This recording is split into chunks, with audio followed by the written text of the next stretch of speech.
trees. That is the answer. Okay, very good. A swamp is a forest with its feet in the water. That's the easiest way to explain it. If it's salt water, it would be maybe mangroves.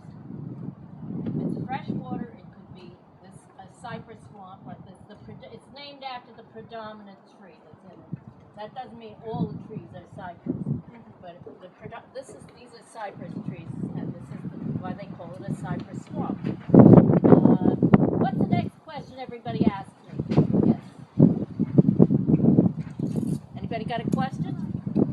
Well, What is the hanging from the trees? That's the second question. Excellent. We'll get back to it. The first question is, why are the trees dead? Are they dead? And they're not. They may not be dead. You know, that was last week. Excuse me. You know what an oxymoron is? Yes. Stupid self-contradictory statement. Deciduous evergreens. Just think about that. Well, yew Deciduous trees. means they lose their leaves, and evergreen means they never lose their leaves. So doesn't make Yew sense. trees are deciduous. Yes. So are larches. And there may be other cone-bearing trees that are deciduous also, but that's what I know. But these, I have new leaves now. Today, looks like they weren't here on Wednesday. You're kidding. So they're all leafing out now. The fringes hanging from the top of the male cones. See the fringes, the tassels? Yes. Those are the male cones. The female cones are about, well, it depends on which kind of cypress it is. Some of them are about a half an inch, and some of them are about an inch. They're not big cones. You asked a question. What was it? What's hanging? The hanging stuff. Spanish moss, which is neither Spanish nor a moss. So let's take a look at it.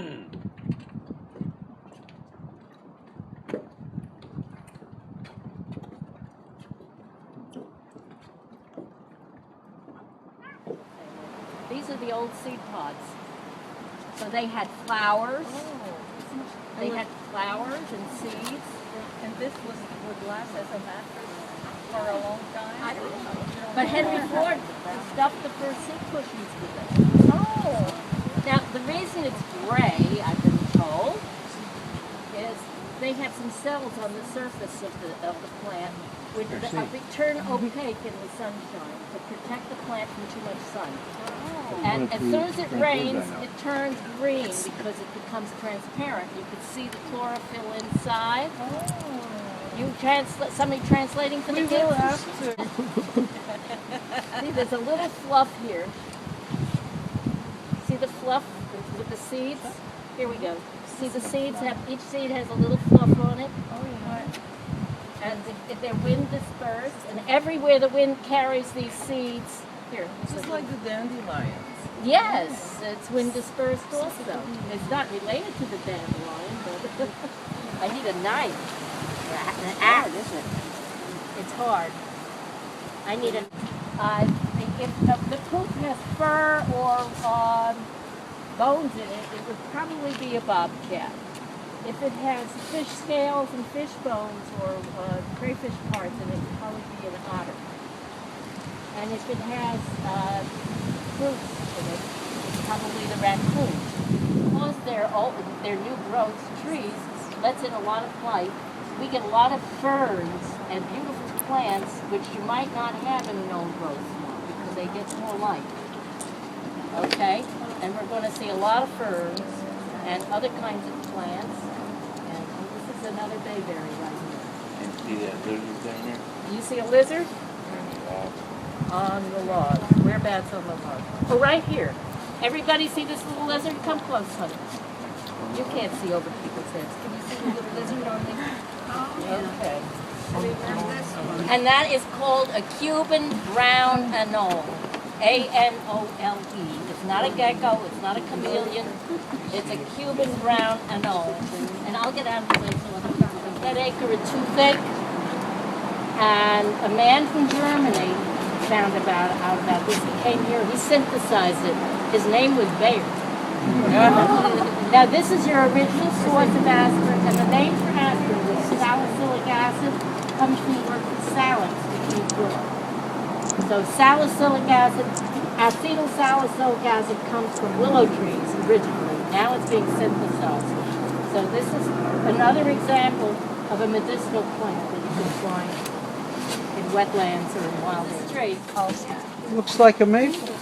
You are right. It's a red maple or a swamp maple, and it's native here. Now I want to show you this weird thing up there. You see the branch of the tree that they've removed the tree, but the branch was lying on the fork of the maple tree. What's happened here? It's grown into it.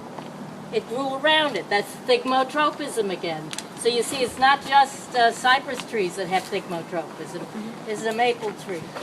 And if you go up north and you see barbed wire around a tree and the tree's growing over it, that's thigmotropism also. Okay, and next to it is our native holly tree. This one has red berries, and the leaf has a little less prickles than the one up north. This has an Indian name, Dahoon holly, D-A-H-O-O-N. Oh, there's that pileated. He's all the way going to the top. Yeah, he's higher. He's right in front there.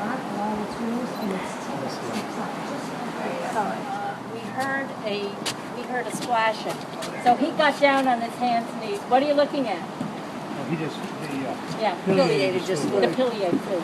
Well, he got down on his hands and knees and looked under the boardwalk to see what was making the splash. And then he looked over here, and we didn't see anything. So we turned around, started to walk, and out came this big otter. And he was about yay big and that long. And very muscular, very wet, very shiny and sleek and dripping water. And he sniffed everywhere the guy had put his hands, and then he rubbed his belly. And then he turned over and he squiggled around on his back. And then he had the timing of a comedian. He looked at the people coming up the path. And he looked at us. And he pooped and he went back in the water. In a swamp in Costa Rica, I think it was. And I was in Costa Rica. We were all dressed in shorts around the swamp. Sure, no problem. They called a guy over. We go out. It's mud that deep. And we're slogging through the mud. I'm getting bloody from all the sawgrass, which the sedges have edges. And I was really being cut up. And we asked him, "What kind of bird is that?" "Oh, it's a sissy bird." "What kind of bird is that?" "That's a sissy bird." "And what kind of flower is that?" "That's a vine flower." He knew nothing. And I came back and he wanted to charge extra because it was difficult. This has nothing to do with this swamp. The little ferns that look dead here. The little everybody see they look all shriveled up and dead. As soon as it rains, they come to life. They open up and it's a pretty little green fern. And that's called resurrection fern. If you look at a map of Florida and and on each side is the sand dunes and the mangrove swamps. And if you came in a little bit, there's a little higher elevation, a few inches. That's your scrub area where the old shoreline was. Okay. It's sandy, gopher tortoises, scrub jays, scrub pines. And then if you came in a little bit, your pine flatlands, mainly slash pines. And that was all flat. If you go to Murakami, you'll see an evidence of the old slash pine forest. But we're all in developments and what did I just hear? I don't know, something in there. I haven't seen it yet, though. I think it's a Carolina wren, maybe?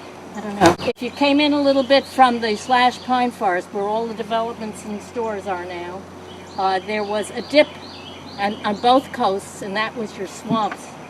This swamp went all the way from Fort Lauderdale up to next to Lake Okeechobee in Martin County. Then if you came into the center of the state, you have the Everglades, which is a unique in the whole world. There is nothing like it. It started from Lake Okeechobee, where the lake overflowed its banks periodically, and a sheet of water would flow through the low-growing plants in the tree islands, and it's getting clean in the meantime, because all these plants are sucking the phosphorus and nitrogen out of the water and cleaning the water, which is kind of important because we're standing right over the Biscayne aquifer from which we get it. Lake Okeechobee, which used to be beautiful and pristine, was fed by the Kissimmee River, which used to curve around like a snake, and in the wetlands in the corners. So these wetlands were cleaning the water flowed slowly enough to get clean, entered the lake pristine and pure. Then they decided to straighten the Kissimmee River. So the U.S. The Engineering Corps straightened the Kissimmee River, and then it flowed with great force, no wetlands, and they sold waterfront lots and pig farms and cattle ranches and stuff like that. So all that effluent was going into the river. Then it flowed into Lake Okeechobee, and then they built a dam around the bottom of Lake Okeechobee so that they could open up all the northern Everglades to farming. And then after the Cuban Revolution, what was that, 1960 or something like that? 60? No. 5960. 5960, right. Well, the Van Hool brothers were sugar barons in Cuba, and they wanted to put an embargo on Cuba, so they wanted somebody to grow sugar here. So they invited the Van Hool brothers, which are Florida Crystals and a number of other brands, to take over 200 square miles of the northern Everglades to grow sugar. That's just north of this preserve. Cut down the cypress trees, filled in the swamp, and then the U.S. Corps of Engineers met. I think I have the sequence a little wrong, but they made canals to drain the swamp, and they dropped Melaleuca seeds into the Everglades to dry up the water. And now, when you plow the peat, it loses its sponge-like consistency, so it doesn't protect you as much from floods. This peat expands when it gets wet, and it goes down when it's dry, like a sponge. And once you plow it, it loses that consistency. And another thing they do is they add fertilizers and pesticides, and that goes into the Everglades. It's not, of course, it's not just the Van Hool brothers, but they're very active in politics. And they were getting, I forget how much it was, a pound of sugar, 7 cents or something, as a subsidy. And that was going directly to them, and it's still going directly to them. So we're being taxed. Other they plow the land, they also burn it. They burn sugar cane, which puts pollutants into the air. One of the pollutants is mercury. Where's the mercury? Well, mercury is naturally in soil. But when you burn the plant material that goes into the air, it's methylated mercury, which is the poison. Oh, okay. That's the poison. If it's in the soil, usually it becomes methylated mercury in the Everglades, but it's a different form. But when you incinerate, that includes incineration of any kind, and incinerate plant materials, you're going to get mercury in the air. So we have a lot of problems with this, and unfortunately the Van Hool brothers are very active in trying to prevent restoration of the Everglades and to keep the sugar industry subsidized. And they're very strong politically. They donate to both parties. Wasn't there a deal cut a couple of years ago where Florida or the federal government was going to buy out some of the property rights? Yeah, the U.S. Sugar agreed to sell. U.S. Sugar is smaller than the Florida Crystals, but they agreed to sell some land. I don't know if that has gone through, and there was also some other plans to build reservoirs to hold the water. One of the problems is that most of this preserve is owned by the Palm Beach Water Department, not by the Fish and Wildlife Service. Just this area, there's a small area here for public use and for scientific experiments and compoundings. But most of it is the Palm Beach Water Department, and they store water in the Everglades. And that raises the water level sometimes so that the birds don't nest. If it becomes too deep, the storks can't find the fish, and they can't feed their babies, so they won't have babies. Right now the funds are all drying up. Everything is drying up. But anybody have any other questions?